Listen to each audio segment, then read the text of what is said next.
CBN Amazônia, voltamos com pautas do dia, agora com a nossa coluna Conexão Brasília, com o Rômulo Pinheiro, que já está devidamente posicionado e que vai falar hoje, vai tratar de um assunto interessante, a suspensão do julgamento da pejotização no Supremo Tribunal Federal. Rômulo Pinheiro, muito bom dia.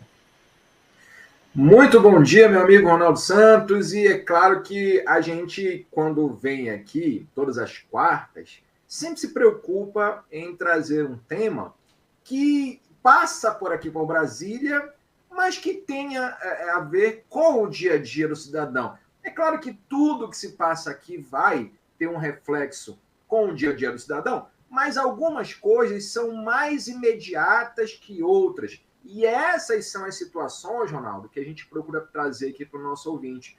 Porque o que aconteceu ontem no Supremo Tribunal Federal, na verdade, na segunda-feira, foi que o ministro Gilmar Mendes suspendeu todas as ações em andamento que discutem a legalidade ou não de contratações através do sistema de pessoas jurídicas. Então, só para contextualizar o nosso ouvinte aqui, muitas pessoas, a partir da reforma trabalhista de 2017, passaram a ser contratadas de uma outra forma, ou seja, uma alternativa à contratação pela CLT, e a pessoa se transformava, ou seja, aquele anterior empregado se transformava em pessoa jurídica, em microempreendedor individual, e essa forma de contratação passou a ser direta com o empregador. O que se discutia antes era a terceirização, quando uma empresa contratava uma outra empresa que já trazia os seus próprios funcionários para trabalhar ali naquela primeira empresa.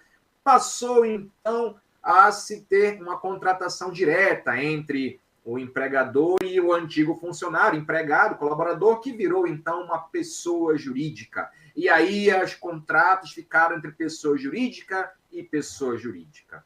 Claro que essa chamada pejotização, ela é muito importante para alguns setores da economia que demandam aí serviços mais especializados, serviços na área de tecnologia em geral, na área da medicina, até mesmo na área do direito, em alguns casos.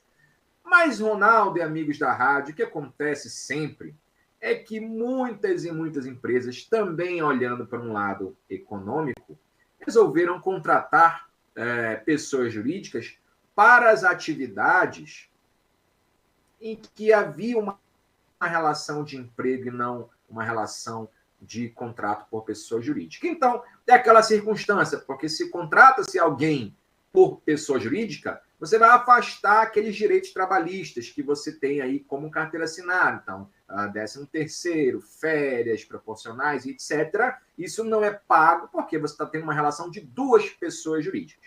E aí, Ronaldo, uma inundação de ações chegaram lá no Supremo Tribunal Federal. Por quê? Porque aqui na primeira instância, segunda instância, na Justiça do Trabalho, várias pessoas reclamando que eram contratadas como pessoas jurídicas, mas que na prática eram colaboradores, funcionários, empregados daquele empregador. Então, a diferença essencial é o seguinte: se você tem duas pessoas jurídicas para que não se paguem as verbas trabalhistas ou rescisões trabalhistas ou os direitos e garantias trabalhistas, por outro lado, esse empregador não pode exigir algumas coisas que se exigia do antigo empregado. Por exemplo, a questão de horário, a questão da subordinação direta, uniforme, outras regras, ou seja, se vai flexibilizar o contrato, também essas obrigações também são flexibilizadas.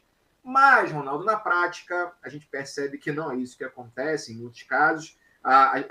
Algumas empresas passaram a contratar nesse sistema de pessoas jurídicas, mas mantendo as exigências da pessoa, do empregado como anteriormente, como exigência de ponto, exigência de horário, uso de uniformes, a exigência de outras circunstâncias que, na verdade, são relações de emprego, via carteira assinada, via CLT. Então, essas fraudes acontecem todos os santos dias.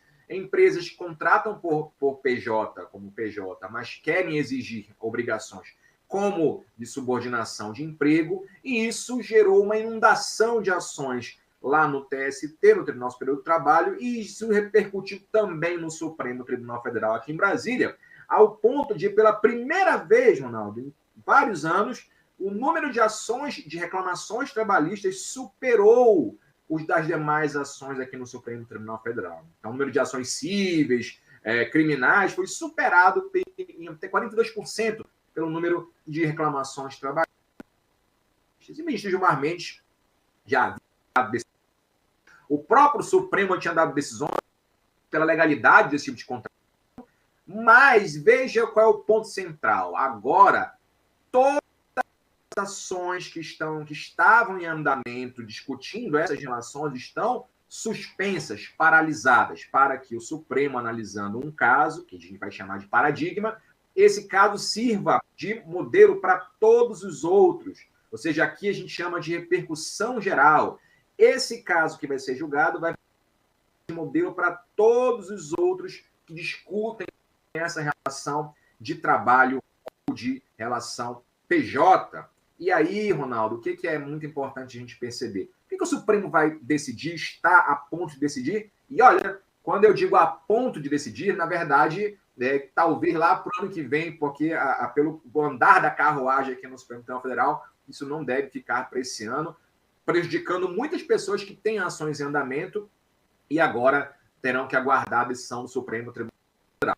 Então, o primeiro ponto é saber quem que vai julgar esse tipo de ação, se é a Justiça do Trabalho, ou se é a Justiça Comum, ou se é o próprio Supremo. Então, aqui vai uma aposta, a gente nunca deve fazer isso, mas reconhecendo aqui o perfil dos ministros da Corte, geralmente, acredito eu que eles vão, na verdade, optar pelo reconhecimento da competência da Justiça do Trabalho para decidir isso. Mas também vão discutir se essas regras são válidas ou não, ou seja, se esse modelo de contratação é válido ou não, e também pelas decisões recentes do STF, a gente tem uma previsão de que isso vai ser consolidado como válido, ou seja, esse modelo de contratação por pejotização vai ser considerado lícito, legal, já que é uma situação na qual está consolidada aqui no país. Mas o grande X da questão é o seguinte, meu caro Ronaldo, o STF vai decidir também para quem cabe esse tipo de prova, ou seja, quando eu trabalho em uma função X como PJ, contratado como PJ, mas estou sendo exigido e cobrado como um funcionário, como um trabalhador com vínculo empregatício, quando eu for buscar essa questão lá na Justiça, se por acaso quem é que tem o dever de provar que está nessa relação como trabalhador ou como PJ, se esse dever é meu de propenso funcionário empregado ou se essa obrigação de provar que é PJ, se ele é da empresa que contrata. Mas, e aí, para finalizar, Ronaldo, eu entendo uma coisa que é muito importante o resultado desse julgamento, até para as questões econômicas que virão, porque as empresas vão escolher ou não, se isso for reconhecido como ilegal, talvez não contratar via sistema PJ, mas a tendência no Supremo Tribunal Federal é muito provável pelo reconhecimento dessa licitude, ou seja, da possível contratação, só fica a dúvida aí de quem vai ter a obrigação de provar aquilo que alega, e aí essa é a única incógnita que resta, mas o caminho para ano que vem, talvez, ou final do ano, é que se reconheça a licitude dessas contratações e que se mantenha o julgamento lá na Justiça do Trabalho para reconhecer ou não esses vínculos empregatícios. Rômulo, muito obrigado pela sua participação aqui na coluna Conexão Brasília. Até a próxima semana. Forte abraço, até a próxima quarta. 11h30, repórter CBN chegando, a gente volta já.